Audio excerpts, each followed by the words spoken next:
J'aimerais parler de Pâques, de la Pâques et spécifiquement de la Pâques 2020.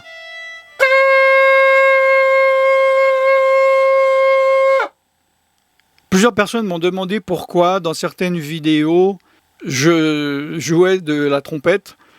Je vais expliquer cela à la fin de la vidéo.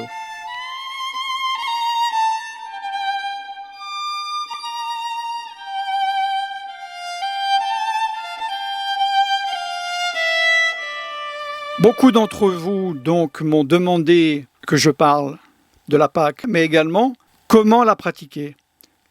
Vous êtes dans la meilleure des situations en étant confiné pour pouvoir apprendre cela. Les choses de Dieu sont moins légalistes que la plupart des gens pensent. Beaucoup de personnes disent « Tiens, je suis intéressé au Shabbat. Tiens, comment faire selon Dieu la Pâque ?» Et les questions générales que les personnes posent, c'est « Qu'est-ce qu'il faut faire? Qu'est-ce que je n'ai pas le droit de faire ?» Alors, la question est bien posée et mal posée. Dieu regarde votre cœur. La Bible dit que dans la Nouvelle Alliance, si vous êtes sauvés par le sang de l'agneau, Yeshua, Jésus en français, les tables de la loi ne sont plus des tables en pierre extérieures que vous pourriez oublier et vous dire tiens, qu'est-ce que je dois faire, qu'est-ce que j'ai le droit de pas faire, où se trouvent les pierres? Elles sont là, relisons pour être sûr ce qui est écrit. Quand la Bible dit que Dieu a écrit, a mis ces tables de la loi dans nos cœurs, par son Saint-Esprit. Elles ne sont plus à l'extérieur, elles sont à l'intérieur. L'Esprit de Dieu vous enseigne et votre conscience rend témoignage à cela.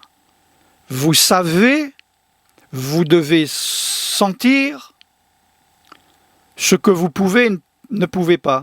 Oui, vous avez besoin d'enseignement humain, mais la finalité, le dernier mot, appartient au Saint-Esprit. Et moi, je ne suis pas là pour vous mettre sous un joug d'une loi, même facile, car vous devez être sous le joug de Yeshua, le joug de la loi, la Torah de Yeshua, qui est facile. Venez à moi, vous tous qui êtes fatigués, déposez votre joug qui est lourd et prenez mon joug, car il est doux et léger, mes commandements ne sont pas pénibles. C'est Yeshua qui l'a dit. Les commandements de Yeshua ne sont pas pénibles.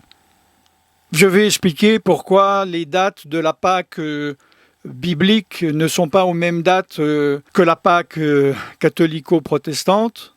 Que signifie réellement la Pâque aux yeux de Dieu et comment la pratiquer.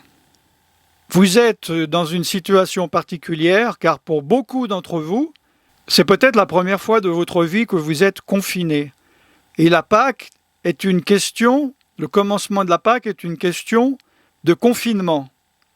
En effet, Dieu a demandé aux Israélites d'être confinés chez eux alors que la mort, l'esprit de mort, l'ange de la mort se promenait dans les rues pour frapper ceux qui n'étaient pas sous la protection du sang SANG de l'agneau. Je pense que ces moments que nous vivons sont des moments de grâce. Dieu donne une dernière chance. Vous la saisissez maintenant ou vous ne la saisissez pas. Va mon peuple, entre dans ta chambre et ferme la porte derrière toi. Cache-toi pour quelques instants jusqu'à ce que la colère soit passée. Ésaïe 26, 20.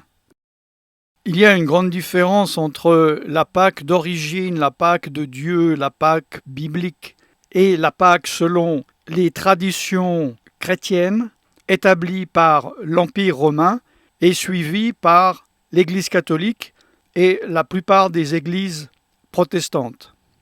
Voyons d'abord pour la Pâque dite chrétienne que les catholiques et les protestants suivent, pourquoi elle ne coïncide pas avec la vraie Pâque et pourquoi elle change de date tous les ans, car la Pâque romaine est fixée au premier dimanche après la première pleine lune qui suit le 21 mars.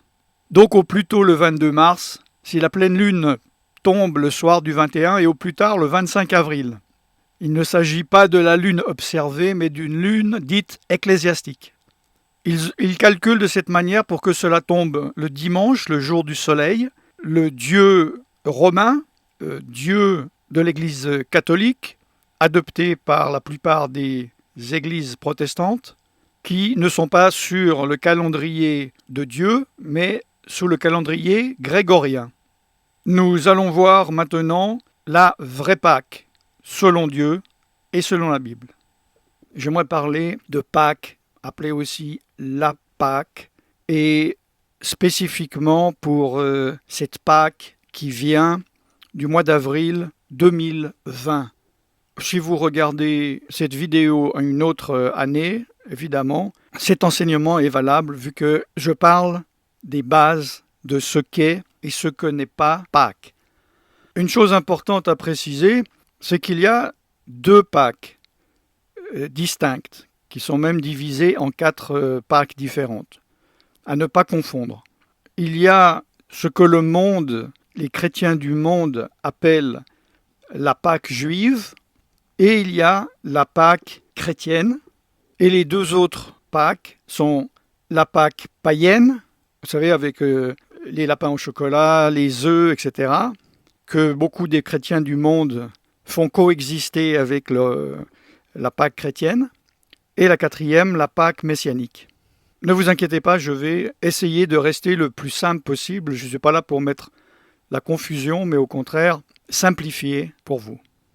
La Pâque a commencé dans la Bible, 1500 ans avant Yeshua. Yeshua, c'est celui que les Français appellent Jésus, que les anglophones appellent Jesus, que les hispaniques appellent Jesus, etc., etc. Chaque langue a choisi sa propre prononciation, mais pour que vous le sachiez, son nom prophétisé, écrit dans la Bible, dans la première partie de la Bible, dans le Nouveau Testament, lorsque l'ange a dit « tu l'appelleras », il a dit à Myriam, à Marie, « tu l'appelleras », il n'a pas dit Jésus, il n'a pas dit Jesus, il n'a pas dit Jesus, il a dit Yeshua. Yeshua veut dire sauveur. Donc 1500 ans avant Yeshua, il y a 3500 ans, Dieu a instauré la Pâque. On dit souvent la Pâque juive. Alors on dit ça par opposition à la Pâque chrétienne. Mais en fait, comme toutes les fêtes de l'Éternel, ce sont les hommes qui disent les fêtes juives. On va dire, oui, le Shabbat des Juifs, Yom Kippour des Juifs, etc. Mais dans la Bible, ce sont des fêtes de Dieu, les fêtes établies par Dieu, mais comme ils sont observés par les Juifs, on dit les fêtes que les Juifs observent. Mais il faut bien comprendre que ce sont des fêtes établies par Dieu, pas par des rabbins, pas par des traditions humaines. Dans l'année, il y a 7 fêtes de l'Éternel. Si vous ne connaissez pas, regardez l'enseignement de base. Vous pouvez voir normalement la miniature à l'écran de la vidéo et vous pouvez également chercher la playlist sur YouTube en tapant Alan Rich, Fête de l'Éternel ou Fête du monde. Regardez en fait l'écran. La Pâque biblique est en fait la première fête chronologiquement de l'année, je vais expliquer, et donc également la plus importante, et c'est depuis cette fête que toutes les autres fêtes en fait sont calculées. Les circonstances de cette fête ont été instaurées lorsque les Israélites, les descendants d'Abraham, Isaac et Jacob, étaient esclaves dans le pays d'Égypte. Et Dieu a envoyé Moïse, comme libérateur. Moïse est une préfiguration du Sauveur, du Messie, qui vient délivrer son peuple de l'esclavage. Le nom de cette fête en hébreu est Pessah. Pessah veut dire en hébreu passer ou passer par-dessus. Je vais expliquer cela. Pourquoi Pâques en français et pas Pessah ? Cela a été instauré au fil du temps par l'antisémitisme rampant de l'Église apostate catholique et repris par beaucoup de chrétiens réformés, protestants, etc., qui ont changé en fait tous les noms hébreux et les ont francisés pour changer ce que Dieu a établi pour en faire une nouvelle religion romaine. C'est pour ça qu'ils ont changé tous les noms des apôtres, même de Yeshua, le nom des fêtes, même le calendrier de Dieu a été changé par le pape, je vais en parler. C'est pour cela qu'il y a tant de différences entre les mots que vous utilisez, que vous connaissez peut-être dans votre église, et ce qui est écrit dans la Bible. Pâques vient du latin, en fait, pacha, emprunté du grec, qui vient lui-même de l'araméen pacha, issu de l'hébreu biblique, Pessah. Et donc, Pessah ou Passar signifie passer au-dessus. Les Israélites étant donc esclaves de Pharaon, qui est symboliquement pour les croyants, l'esclavagisme au monde humain, au péché, au mal, et également au niveau spirituel, des esprits, des démons et Pharaon, le Pharaon égyptien, le chef de ce pays, est l'archétype du diable. Et Dieu a demandé à Moïse de délivrer le peuple, d'aller voir Pharaon et de lui demander de libérer son peuple. Laisse aller mon peuple. Le Pharaon s'étant endurci, Dieu a dû envoyer des plaies. P-L-A-I-E. Ce sont les 10 plaies d'Égypte qui étaient de plus en plus dures. Et en fait, à chaque plaie, le cœur de Pharaon s'endurcissait. Jusqu'au point où Dieu, dans sa 10e et dernière plaie, a décidé de tuer tous les premiers-nés d'Égypte.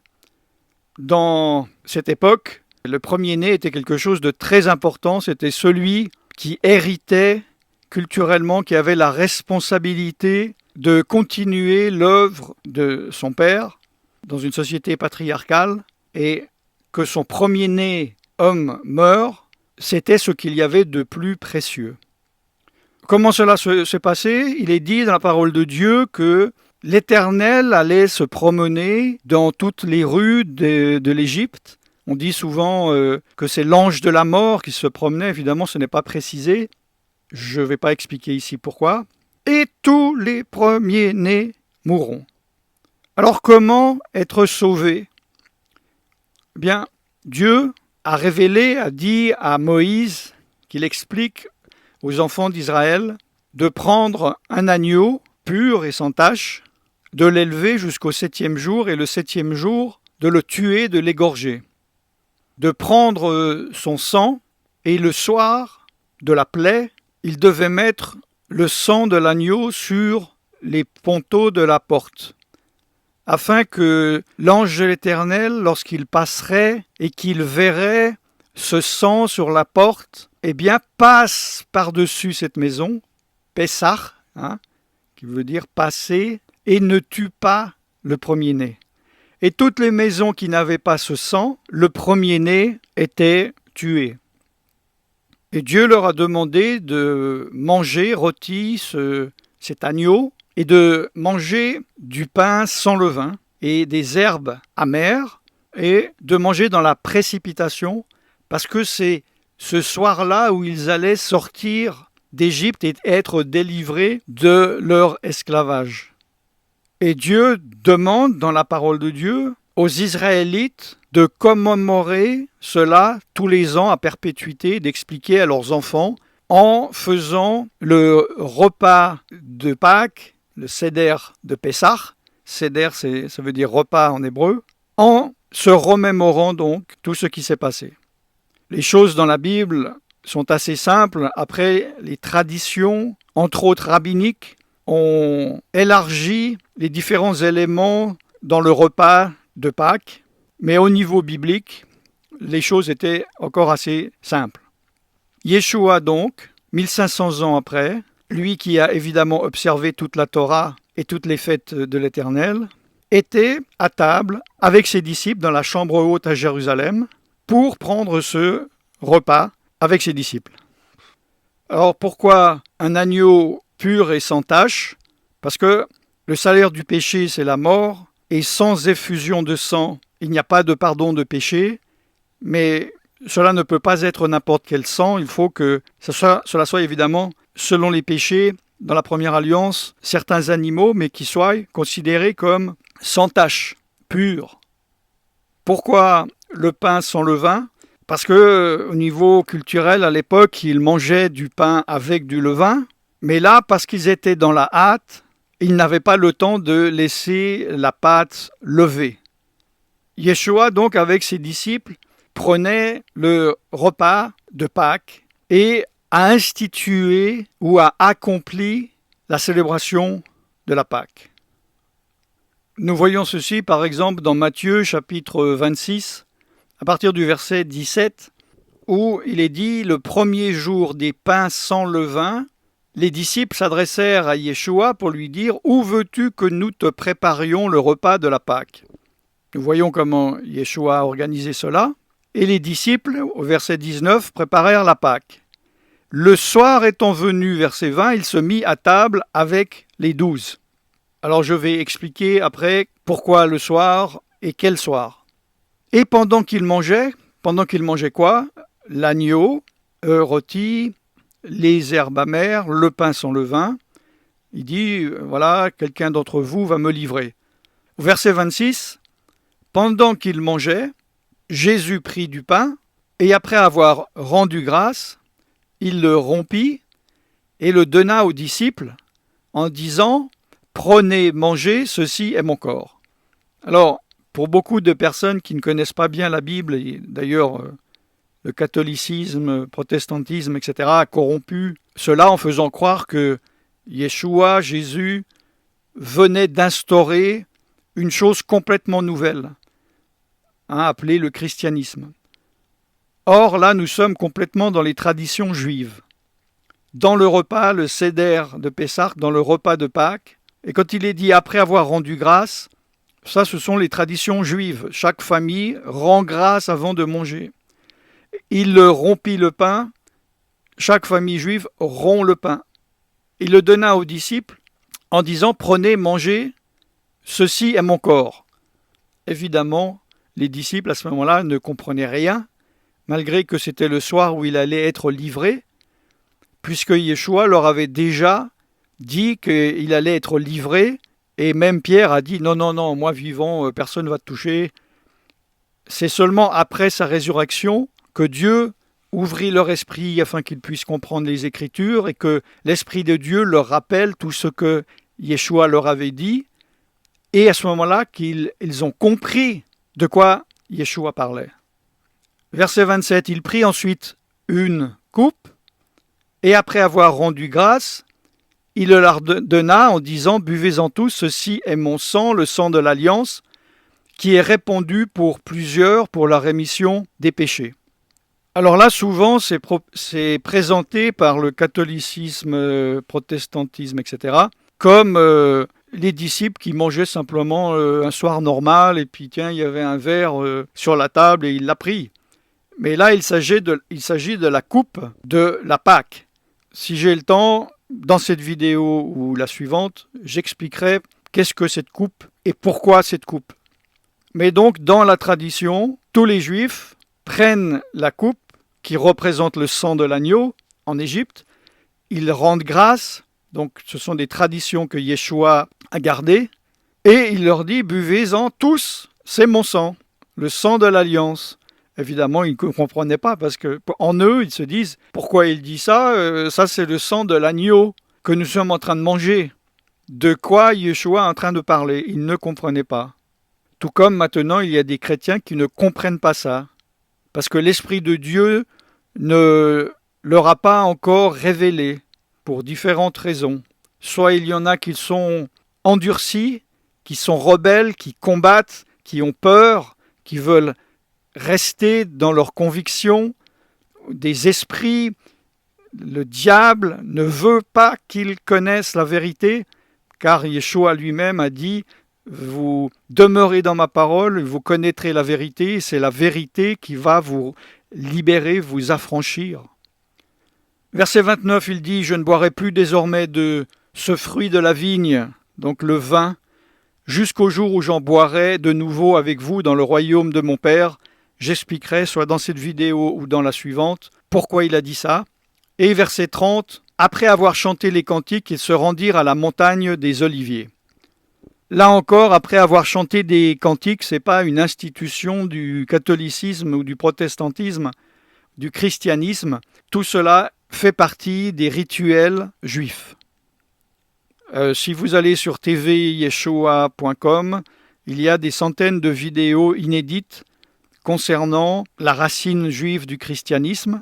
Et vous me voyez également quand je vous montre la chambre haute et évidemment la distance pour aller au Mont des Oliviers. Si vous regardez donc la vidéo Les 7 fêtes de l'Éternel que j'ai fait, nous voyons qu'il y a les 4 premières fêtes qui sont dans un mouchoir de poche. Il y a Pâques, les pains sans levain et les prémices qui sont dans quelques jours ensemble. Et 49 jours après, ou 50 jours, cela dépend sur quoi on se base, il y a Shavuot. Shavuot en français c'est Pentecôte. Qu'est-ce que c'est dans la Bible? C'est lorsque le peuple hébreu est sorti d'Égypte, 49 ou 50 jours après, il s'est retrouvé sur le mont, sur la chaîne du Sinaï, et Dieu lui a révélé, lui a donné la Torah, appelée dans le milieu catholico-protestant, le christianisme romain, les 10 commandements. Or, en hébreu, il n'y a jamais écrit dans la Bible commandements, ce sont des paroles. C'est le catholicisme qui a instauré cette pensée d'obligation, de légalisme, que évidemment les protestants, évangéliques, etc. ont repris, puisqu'ils sont sous l'influence du même esprit de Rome. Donc, Moïse reçoit la révélation de la première alliance, les 10 commandements, les 10 paroles. Dans la nouvelle alliance, nous voyons de nouveau que les disciples étaient à Jérusalem. Les Juifs de toute la contrée, on appelait ça aussi du monde entier, venaient à Jérusalem pour célébrer Shavuot, la réception de la Torah. Et c'est là que Pierre a reçu l'Esprit. Ils ont reçu l'Esprit de Dieu. Dans la Nouvelle Alliance, ils n'ont pas reçu la Torah, ils ont reçu l'Esprit de Dieu. Il a prêché et 3000 personnes se sont converties. Quelles personnes? Il n'y avait que des Juifs, c'était la fête juive. 3000 personnes ont été sauvées. Nous voyons que quand ils ont reçu la Torah, 3000 personnes sont décédées, sont mortes à cause de leur désobéissance. Nous voyons aussi un parallèle que pendant que Moïse était sur le mont Sinaï en train de recevoir la révélation de Dieu, la Torah, le peuple en bas, charnel, s'ennuyait et a construit un veau d'or, a construit un nouveau Dieu avec un petit dé. Même Aaron, le frère de Moïse, le sacrificateur, le leader, on dirait le curé, le pasteur, le pape chez les catholiques, le pasteur chez les protestants, évangéliques, etc., a été corrompu. Et au lieu d'attendre la vraie révélation du vrai Dieu, ils étaient en train d'adorer une idole d'Égypte. Et c'est ce que font beaucoup de croyants, de chrétiens, qui célèbrent des lapins en chocolat, cherchent des œufs, toutes ces traditions païennes occultes, au lieu de célébrer cette fête selon la volonté de Dieu et par l'Esprit de Dieu. Je récapitule parce que j'essaye d'être le plus simple possible, mais il y a tellement d'éléments que je sais qu'on ne peut pas tout saisir d'un coup. Et cet enseignement est censé être basique et pour les débutants, mais c'est très difficile pour moi de rester simple. Nous voyons donc dans Exode 12, chapitre 3, ce dont j'ai parlé au début, parlez à toute l'assemblée d'Israël et dites, le 10e jour de ce mois, on prendra un agneau pour chaque famille, un agneau pour chaque maison. Donc le 10e jour de ce mois, de quel mois? Le mois de Nissan. Ce mois est le début de l'année, parce que dans, évidemment, une année lunaire, le début de l'année est par rapport à un début de cycle de la Lune, comme dans l'année solaire, c'est le début d'un cycle de soleil le 1er janvier. Là, pour Dieu, le début de l'année est à la nouvelle lune du printemps, appelée le mois Nissan, et à partir de là, on fait un décompte.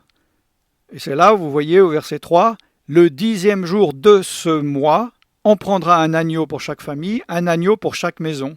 Verset 4, si la maison est trop peu nombreuse pour un agneau, on le prendra avec son plus proche voisin, selon le nombre de personnes.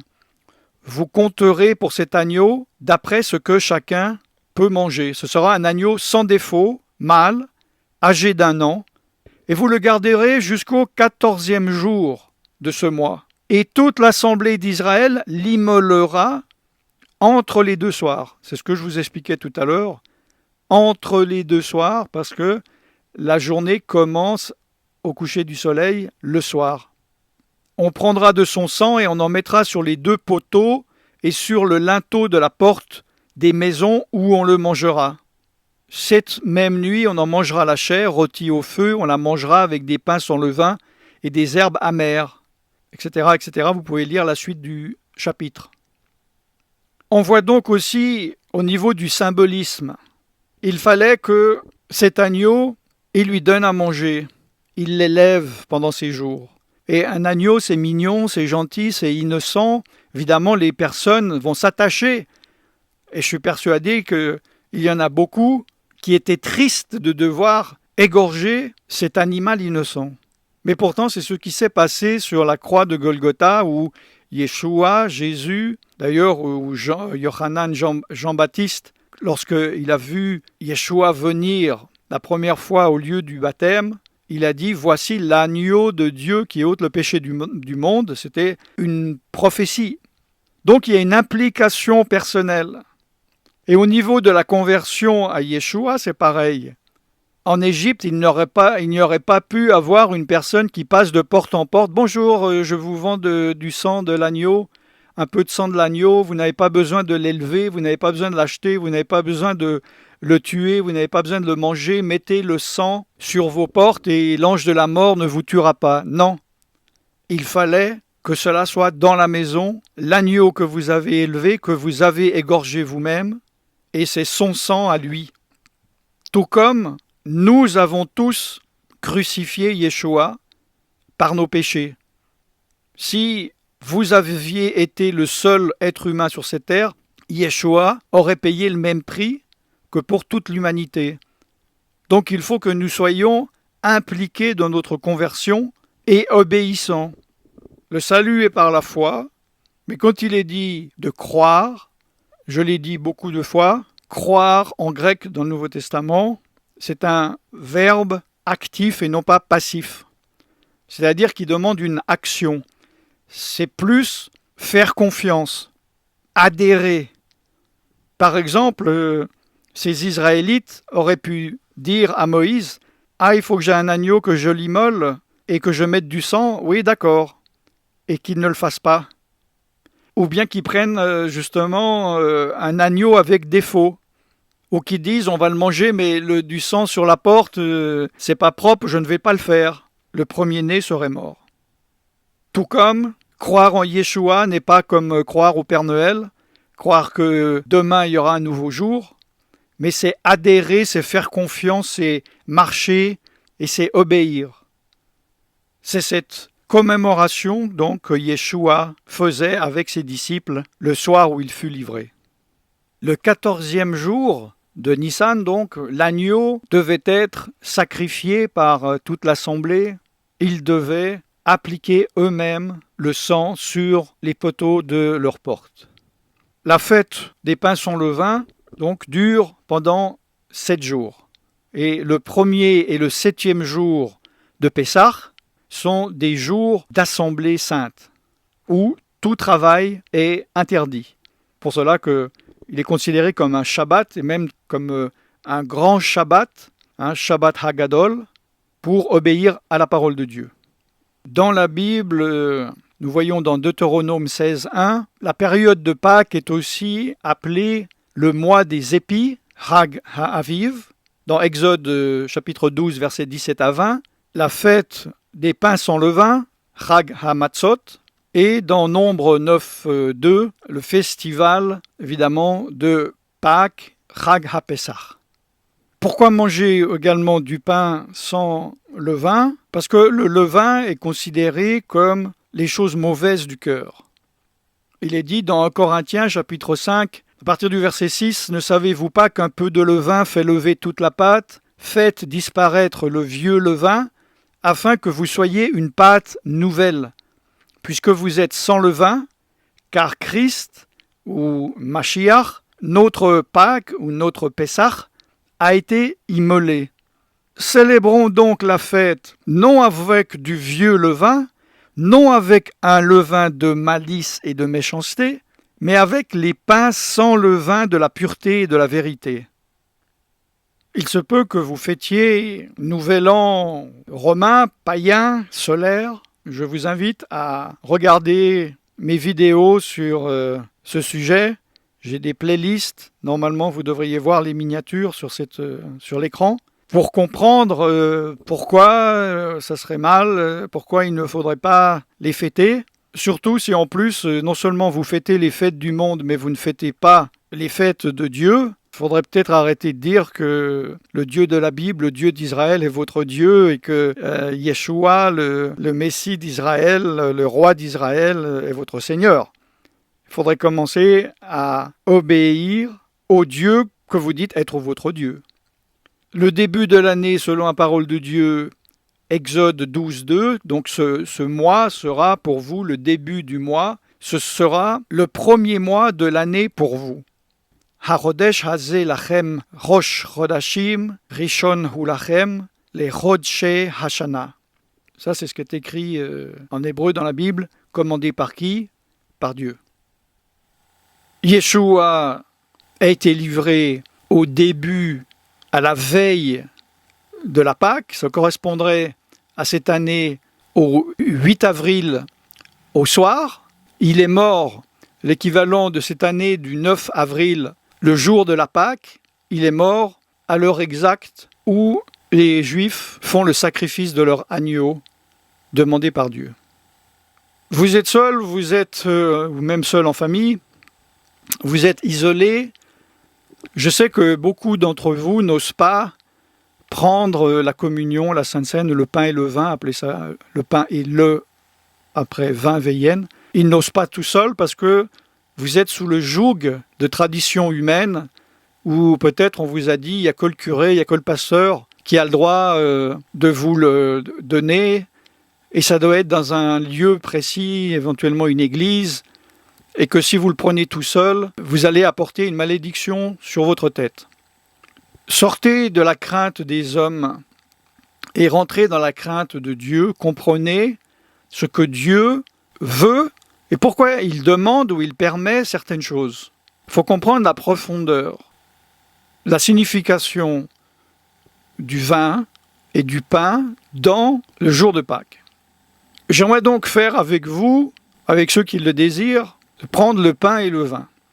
Alors, vous n'avez pas de vin, vous ne buvez pas d'alcool, vous pouvez prendre ce que vous avez sous la main. Alors, il y a des esprits religieux, pharisiens, qui vont être outrés, doctrinalement, c'est scandaleux, etc. Laissez les pharisiens entre eux. Dieu regarde votre cœur, Dieu ne regarde pas l'extérieur. Quelqu'un peut avoir le meilleur pain sans levain et se croire juste devant Dieu alors qu'il a le levain de méchanceté dans son cœur. Et l'autre qui n'a que du pain avec du levain mais qui n'a pas de levain de méchanceté dans le cœur, lequel des deux, pensez-vous, sera justifié devant Dieu? Je vous conseille donc, vous prenez un liquide, même de l'eau. Ah, là il y a un pharisien qui a une crise cardiaque. Même de l'eau. Moi, par exemple, ici j'ai du vin chez moi, mais même pour l'exemple, là je vais prendre, je crois que c'est du jus de cassis. Parce que c'est rouge, mais peu importe, comme je vous le dis. Quand on peut faire quelque chose bien, on le fait bien. Quand on est contraint, on fait avec ce qu'on a. Dieu regarde votre cœur. Et vous prenez du pain. Alors, l'idéal, c'est ceci, qui est traditionnellement le pain sans levain. Bon, il y a toute une signification symbolique, j'en ai déjà parlé sur tvyeshua.com, il y a des trous, parce que le corps de Yeshua a été troué, il y a des rayures, parce que ce sont les fameuses meurtrissures, griffures de Yeshua, etc. Donc vous pouvez prendre du pain comme ça. Si vous n'avez que du pain avec du levain, prenez avec du levain. Si vous n'avez qu'une biscotte, prenez une biscotte. Comme je le dis, Dieu regarde votre cœur. Si vous voulez faire du pain vous-même sans levain, c'est très simple, vous prenez de la farine et de l'eau et vous mettez au four, il n'y a pas de levain, point final. Prenez ce que vous avez, de la farine de pâte, de la farine de spaghetti, de riz. Bon, je sais qu'il y en a qui sont outrés, mais je pense que la plupart de ces gens ne sont déjà plus là, ils sont déjà dans le coma. Dieu regarde votre cœur. L'homme regarde à ce qui frappe les yeux, mais Dieu connaît les cœurs. Yeshua a pris pendant le Seder, le repas de Pâques, de Pessah, la coupe du vin, symbole du sang de l'agneau d'Égypte, et il a dit, oui, prenez ceci et mon sang. Ensuite, il a pris le pain de nouveau Pessah, sans levain, et il a dit, prenez, mangez ceci et mon corps. Bon, il a rompu, il a rendu grâce avant. Et comme je l'ai dit, les disciples, les apôtres ne pouvaient pas comprendre, ils ont compris après, mais vous pouvez comprendre ce que cela signifie. D'ailleurs, Paul a bien dit, le plus important là-dedans, c'est de discerner dans le pain le corps de Christ et de discerner dans le vin le sang de Christ. Hein, il y avait une assemblée où ils prenaient le pain comme ça parce qu'ils avaient faim, ils buvaient, et il est dit, il y en a beaucoup parmi vous qui étaient malades et même qui sont morts. Il ne faut pas prendre la coupe de condamnation, de malédiction, mais de bénédiction. N'ayez pas peur. Simplement, prenez cela avec profondeur. Si vous comprenez un peu, mais vous dites, oui, mais je ne suis pas sûr, je ne comprends pas assez, après cet enseignement, mettez-vous devant Dieu et demandez-lui, mais qu'est-ce que cet Alain Drich est en train de dire? Je ne comprends pas bien, je ne suis pas sûr de moi, est-ce que c'est selon ta volonté? Qu'est-ce que je dois faire? Est-ce que j'ai le droit de le faire? Est-ce que mon curé, mon pasteur, il va me tabasser quand je retournerai à l'Assemblée? Écoutez le Saint-Esprit et laissez-vous être enseigné par le Saint-Esprit. Vous devez donc, quand vous prenez le pain, penser au corps de Christ. Pensez que ce jour, cette année 2020, du 8 avril, de dire, Seigneur, je vais vous montrer, Seigneur, je te rends grâce, comme Yeshua a fait, il a rendu grâce. Je te remercie de ce que ton corps a été frappé pour moi, percé, transpercé, déchiré, maltraité. Tu as pris toutes mes maladies physiques. Tu as été frappé du cancer, tu as été frappé du sida, tu as été frappé du coronavirus, tu as été frappé de toutes les maladies que l'on connaît, qu'on ne connaît pas, afin que je sois guéri. Et je discerne de ce pain ton corps qui a été frappé pour moi. Cela ne va pas être une prière intellectuelle, mais cela peut être émotionnel, mais surtout spirituel. Il faut comprendre aussi que Yeshua n'a pas été seulement frappé dans son corps, mais dans son âme. Il a été troublé, il a été confus, il a reçu toutes les angoisses du monde. Il a été frappé de tous les troubles comportementaux, de toutes les maladies psychiatriques qu'un homme peut avoir. Il délirait, il a perdu la raison. De toute éternité, il savait qu'il devait venir mourir sur la croix, et pourtant il a dit « Père, pourquoi m'as-tu abandonné ?» Il ne se rappelait plus, il ne comprenait plus, il était frappé. La colère de Dieu est tombée sur lui.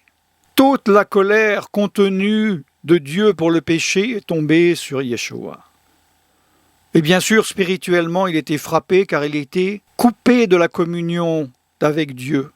Au point où il a dit « Mais pourquoi m'as-tu abandonné ?» Il a été frappé de séparation avec Dieu afin que vous et moi puissions retrouver la communion avec Dieu. C'est ça ce que veut dire discerner le corps de Christ dans le pain et ne pas prendre cela avec légèreté. Concernant le vin ou le symbole de vin, le sang de Yeshua a dû couler, car sans effusion de sang, il n'y a pas de pardon des péchés. Il n'aurait pas pu mourir étouffé, mourir frappé de commotion, noyé. Son sang devait couler, car c'est le sang de l'alliance, c'est le sang de l'agneau, c'est lorsque l'ange de la mort voit le sang qu'il ne frappe pas.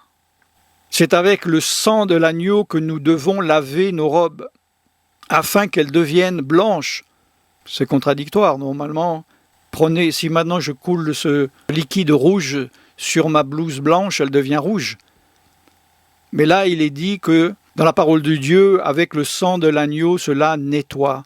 Si mon péché était rouge comme le pourpre, comme le cramoisi, ils deviendront blancs comme la neige, blancs comme la laine. Nous sommes purifiés par le sang de l'agneau. Vous devez invoquer et comprendre ce qu'est le sang de l'agneau. Vous n'avez pas besoin d'aller acheter un agneau, de l'égorger et de mettre son sang sur le devant de votre porte. Mais vous devez comprendre et accepter Yeshua comme étant l'agneau de Dieu qui ôte le péché du monde et être recouvert de son sang dans votre conscience, dans vos pensées, dans votre cœur. N'ayez donc pas crainte de faire une erreur, une faute. Soyez soumis à Dieu, à son esprit. Dieu pardonne l'ignorance, l'innocence de l'ignorance à partir du moment où l'ignorance n'est pas due à une résistance à acquérir de la connaissance. Dieu pardonne ce que vous ne savez pas, par ignorance pure, mais il veut que vous puissiez recevoir la connaissance, car, que dit-il ? Mon peuple périt par manque de connaissance. S'il vous manque de la connaissance, si vous êtes ignorant d'une manière pure, Dieu a compassion de vous et il veut vous enseigner. Pour être enseigné, il faut demeurer dans la parole de Dieu, dans la parole de Christ. Yeshua a dit « Demeurez dans ma parole, et ainsi vous connaîtrez la vérité, et c'est la vérité qui vous affranchira des hommes, qui vous affranchira de votre chair, qui vous affranchira des esprits religieux, pharisiens en français, qui vous affranchira des esprits mystiques dans l'Église, occultes, que cela soit dans l'Église catholique, protestante, évangélique ou juif messianique, et il vous montrera ce qui est juste, ce qui est injuste, ce qui est pur et ce qui est impur. Prophétiquement, Dieu parle dans Ézéchiel 22, 26, il parle de serviteurs de Dieu, de pasteurs, de curés, de personnes qui se disent prophètes, serviteurs de Dieu. Il est dit ces sacrificateurs, les prêtres. Le terme en français, au lieu de sacrificateur, peut être prêtre. Évidemment, le mot prêtre a été corrompu dans le catholicisme. Mais ces prêtres, ces serviteurs de Dieu violent ma loi. C'est Dieu qui parle, la loi de Dieu. Et profanent mes sanctuaires. Mes sanctuaires, les sanctuaires de Dieu. Ils ne distinguent pas ce qui est saint et ce qui est profane. Ils vont dans leur église célébrer une Pâque détachée des valeurs profondes de Dieu et même mélanger dans leur église, mettant le pain et le vin et 1 mètre plus loin des lapins au chocolat et des œufs. Ils ne distinguent pas ce qui est saint et ce qui est profane. Ils ne font pas connaître la différence entre ce qui est impur et ce qui est pur. Ils vous disent, oui, ça c'est bien alors que Dieu a dit que c'est mal. Ils disent, ça c'est mal alors que Dieu a dit que cela était bien. Ils détournent les yeux de mes Shabbats et je suis profané au milieu d'eux. Mes frères et sœurs, si vous faites quelque chose de bonne volonté, avec un esprit de soumission au Saint-Esprit, Il n'y a pas de risque que vous profaniez Dieu, que vous fassiez quelque chose de mal, car Dieu a pitié des innocents et des ignorants. Comme je le dis, les ignorants qui ignorent par manque de connaissance et non pas de ceux qui ignorent pour résister à la connaissance, pour résister à l'Esprit de Dieu. Il n'y a qu'un péché impardonnable, c'est la résistance au Saint-Esprit. Car c'est le Saint-Esprit qui convainc de péché, de justice et de jugement, c'est le Saint-Esprit qui vous enseigne, c'est le Saint-Esprit qui vous guide dans toute la vérité. Mais si vous êtes soumis au Saint-Esprit, même si vous faites des erreurs, vous apprendrez de votre erreur et Dieu va vous bénir parce que vous êtes dans la bonne attitude. Vous êtes dans l'attitude de la soumission à Dieu plutôt qu'aux hommes. Comme je l'ai dit dans la vidéo, il y a les prescriptions de Dieu et ensuite il y a la tradition juive et il y a également une autre tradition rabbinique, il y a également une tradition kabbalistique, occulte, et il faut faire attention, évidemment, là où vous mettez les pieds, c'est comme dans des églises chrétiennes, des assemblées, il faut faire attention là où vous mettez les pieds. Il y en a beaucoup qui ont compris comment célébrer selon Dieu, surtout chez les juifs messianiques, c'est-à-dire ce sont des juifs qui se sont convertis à Yeshua, on pourrait dire des juifs chrétiens, mais pour différentes raisons, ils n'aiment pas utiliser ce mot. Donc le terme, c'est juif messianique. Mais même parmi ces juifs messianiques, il y a à boire et à manger, si j'ose dire. Il faut être prudent parce que parmi eux, il y a des judaïsants, comme on dit. Il y a des personnes qui, au lieu de suivre l'Esprit de Dieu, suivent les commandements des hommes, les traditions rabbiniques. Et par leur tradition, annulent la parole de Dieu. Eux-mêmes ne peuvent ne pas se rendre compte. Ils mettent l'orgueil de leur chair, l'orgueil d'être juif, au-dessus de l'humilité de l'esprit. C'est pour cela que dans cette vidéo, je n'ai pas parlé des différents rituels que la majorité du peuple juif suit pour la Pâque juive, parce que beaucoup de ces traditions ne sont pas dans la Bible. Cela ne veut pas dire qu'elles sont toutes mauvaises, mais je ne veux pas ajouter de la confusion. Je parlerai plus de cela dans la deuxième partie. En attendant, si cela évidemment vous intéresse, vous allez sur Wikipédia, vous allez sur Google, et vous regardez Pâques juives, traditions, etc. Et vous allez trouver ce qu'ils ont rajouté, les assiettes du Seder, de Pessah, les différents aliments et pourquoi ils ont rajouté ces choses. Et vous faites éventuellement votre propre opinion. Je pense que vous avez appris beaucoup de choses. Je pense qu'il y a beaucoup de choses qui vous manquent. Vous pouvez me poser des questions dans les commentaires et j'essaierai d'y répondre lors de la prochaine vidéo, la deuxième partie. Soyez sûrs et certains d'être sauvés maintenant, pas ce soir, pas demain, pas après le confinement, maintenant. Regardez cette série de vidéos qui explique la conversion profonde.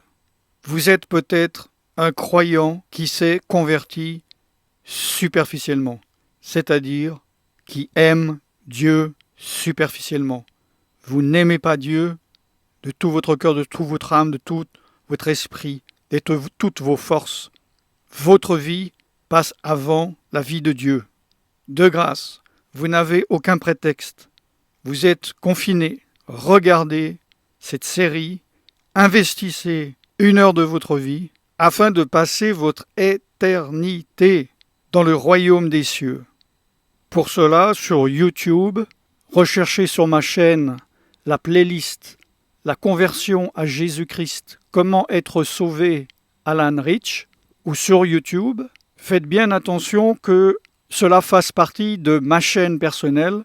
Il y a beaucoup de personnes qui mettent des vidéos sur leur compte avec mon nom dans le titre ou faisant croire que ce sont mes vidéos pour se faire du buzz ou pour troubler le peuple de Dieu. Soyez prudents, le diable rôde comme un lion rugissant, cherchant qui va se laisser dévorer. Vous pouvez également, sur mon compte YouTube Preacher Alan Rich, au bas de la vidéo, cliquer directement sur le lien de la playlist. Si vous mettez en pratique les enseignements de la parole de Dieu, nous nous reverrons dans le royaume des cieux. Concernant la prise du pain et du vin, appelée la scène, la sainte scène, la communion, selon les traditions chrétiennes, cela vous intéresse, faites-le moi savoir dans les commentaires et je vous mettrai une vidéo d'exemple où nous prenons le pain et le vin ensemble avec des personnes afin que vous puissiez voir pratiquement comment cela se passe quand on est avec plusieurs personnes. Une chose importante à comprendre, c'est qu'il y a le calendrier de Dieu et le calendrier des hommes. Le calendrier de Dieu est basé sur la lune. Le calendrier des hommes est basé sur le soleil. Le cycle du soleil est stable alors que le cycle de la lune ne l'est pas, ce qui fait qu'il y a souvent une mauvaise compréhension. Puisque comme les fêtes de Dieu ne sont pas établies sur un calendrier fixe, mais sur les lunes, sur les cycles de la lune, chaque année, les dates du calendrier solaire changent.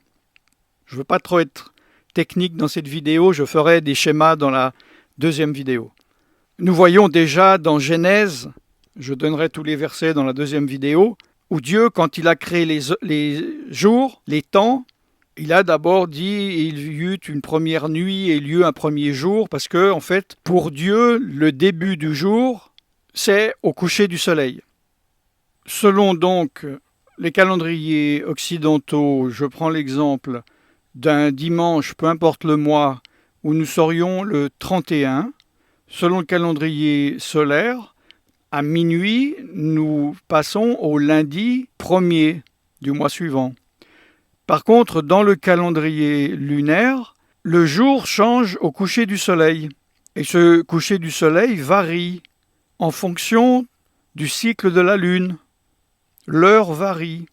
Et donc, il y a par exemple un jour de l'année où le dimanche 31 finit à 19h30 par exemple, lorsque le soleil se couche.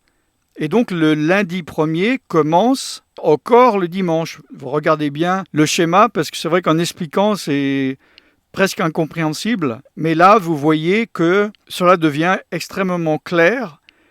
Et ce calendrier, je le réutiliserai dans des enseignements, Dieu voulant, pour expliquer certaines choses très peu compréhensibles par beaucoup de personnes qui ne connaissent pas ce problème de calendrier, concernant plusieurs affaires dans la parole de Dieu.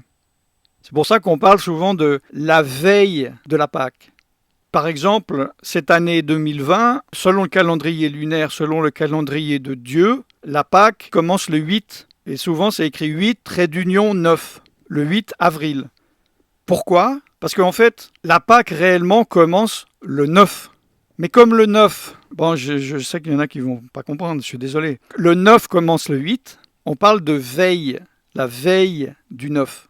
Évidemment, à l'époque, la terminologie, par exemple janvier, février, mars, etc., n'existait pas. Dieu a uniquement parlé, justement, en chiffres. Il a dit, le premier jour de la nouvelle lune, c'est une date, par exemple. Donc, on va rechercher chaque année quand est la nouvelle lune à cette période de l'année. Ça va correspondre à mars ou à peu près mars ou avril selon le calendrier solaire ou grégorien. C'est pour ça que les dates changent. Mais en fait, selon Dieu, les dates ne changent jamais. Nous sommes sous le calendrier grégorien qui a été instauré par le pape, je crois, Grégory XIII au XVIe siècle. Pour connaître la date de la Pâque, tout commence avec la nouvelle lune du printemps. Alors ce mois est appelé par la tradition juive le mois de Nissan. Donc le premier Nissan, c'est tous les ans à la nouvelle lune du printemps. Et donc selon le calendrier grégorien, ça peut être en mars ou en avril. La nouvelle lune, par exemple, de cette année, en 2020, était, si je ne me trompe pas, la semaine passée, le 25 mars. Et Dieu a dit, à partir du premier jour de la nouvelle lune, vous comptez 14 jours. 14 jours après, on tombe sur le 9 avril, le 8 au soir. Je sais que ça paraît compliqué et pas simple. Ce n'est pas que Dieu est un Dieu d'ordre. Il n'est pas confus, il ne met pas la confusion. Une fois qu'on comprend la pensée de Dieu, j'allais dire la logique de Dieu aussi, mais la pensée de Dieu, ne vous inquiétez pas, tout va devenir simple. En fait, la confusion, elle ne vient pas de Dieu, la confusion vient du calendrier solaire établi par l'Empire romain, qui est fixe et qui crée une confusion par rapport au calendrier de Dieu qui, en fait, il est fixe aussi, mais basé sur la Lune. Vous comprendrez mieux, je développerai cela dans la deuxième vidéo plus technique avec tous les versets bibliques et avec les schémas qu'il faut. Concernant cet objet, ce n'est pas une trompette, en hébreu dans la Bible, c'est un chauffard. Je ferai, si Dieu le permet, une vidéo complète sur le chauffard. J'en ai déjà fait une en partie sur tvyeshua.com. En gros, c'est été établi par Dieu et on l'utilise pour différentes raisons, entre autres pour avertir de dangers ou appeler le peuple à de saintes convocations. Je vous souhaite donc un bon Pessah, une bonne Pâques, à partir du 8 avril 2020 au soir, selon Dieu. Restez dans la parole de Dieu, lisez-la et mettez-la en pratique. Je suis serviteur de Dieu Alain Drich et je vous bénis dans le nom tout-puissant de Yeshua. Shalom.